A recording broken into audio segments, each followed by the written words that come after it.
সরকারি কর্মীদের বকেয়া ডিএর অন্তত 25% মিটিয়ে দিতে হবে। শুক্রবার এই নির্দেশ দিয়েছে সুপ্রিম কোর্ট। কিন্তু কতদিনের মধ্যে তা মেটাতে হবে? নানা মহলের নানা ব্যাখ্যা ঘিরে শুরু হয় জল্পনা। শনিবার সেই জল্পনার অবসান হলো সর্বোচ্চ আদালতের প্রকাশ করা নির্দেশনামায়, যেখানে বলা হয়েছে শুনানির দিন থেকে 6 সপ্তাহের মধ্যে সরকারি কর্মীদের বকেয়া ডিএর অন্তত 25% মিটিয়ে দিতে হবে। সর্বোচ্চ আদালতের এই নির্দেশকে সরকারি কর্মচারীদের বড় জয় হিসেবে দেখছে সরকারি কর্মীদের বিভিন্ন সংগঠন। এটা অবশ্যই একটা বড় জয় শুধু নয়, ডিএটা যে আমাদের অধিকারের মধ্যে পড়ে সেটার একটা আইনি স্বীকৃতি, মানে সুপ্রিম স্বীকৃতি বলা যায়। আমাদের সংবিধান অনুযায়ী যে টাকাটা প্রাপ্য সেটা আমরা চাই এবং সেই জন্য আমরা সুপ্রিম কোর্টে গেছি এবং সুপ্রিম কোর্ট আমাদের মান্যতা দিয়েছে। এর জন্য আমরা সামগ্রিকভাবে খুশি। 25 দিয়েছে আর 50 দিয়েছে সেটা বড় কথা না, বড় কথা হচ্ছে আমাদের নৈতিক জয় হয়েছে, সেই জন্য আমরা খুবভাবে গর্বিত। এদিকে সুপ্রিম কোর্টের ডিএ নির্দেশ নিয়ে শুরু হয়ে গিয়েছে রাজনৈতিক তরজা। মলয় মুখার্জি তিনি এখানে উপস্থিত আছেন এবং শ্যামলবাবু উপস্থিত আছেন। এরা confederation of state government employees, এদের পক্ষ থেকে তারা সেদিন পিটিশনার ছিলেন। এনআইএরা কেসটা করেছিলেন, শাইনিং অথরিটি ছিল।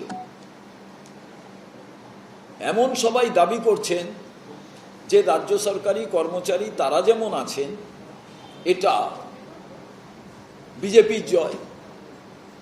আমরা বুঝতে পারলাম না যে এই দাবিটা কেন, তার কারণ তারা কোথায় ছিলেন। কংগ্রেস আবার এর মধ্যে কোথায় এলো? বিজেপি সমর্থিত যে সরকারি কর্মচারীর সংগঠন আছেন তারা মামলা করেছিল কিনা এবং শেষ দিনের মামলায় কোন কোন আইনজীবী সেখানে অংশগ্রহণ করেছিলেন একবার তার নামের তালিকাটা দেখে নিন। এবং প্রথম দিন থেকে এই ডিএ মামলায় প্রত্যক্ষ এবং পরোক্ষভাবে বিজেপি ছিল। দেবাশিস শীল তো প্রথম দিন থেকেই আন্দোলন করছেন, আন্দোলন তো শুরু করেছেন উনি। আমাদের ঘোলা জলে মাছ ধরার কোনো প্রয়োজন নেই। বিজেপিকে পাল্টা জবাব দিয়েছে সরকারি কর্মীদের সংগঠন confederation of state government employees. একটা সংগঠন দাবি করেছে তার কৃতিত্ব, সরকারি কর্মচারী পরিষদ, তারা বিজেপি সমর্থিত একটি সংগঠন। তাদের এখানে সংগঠনের বলতে নেই।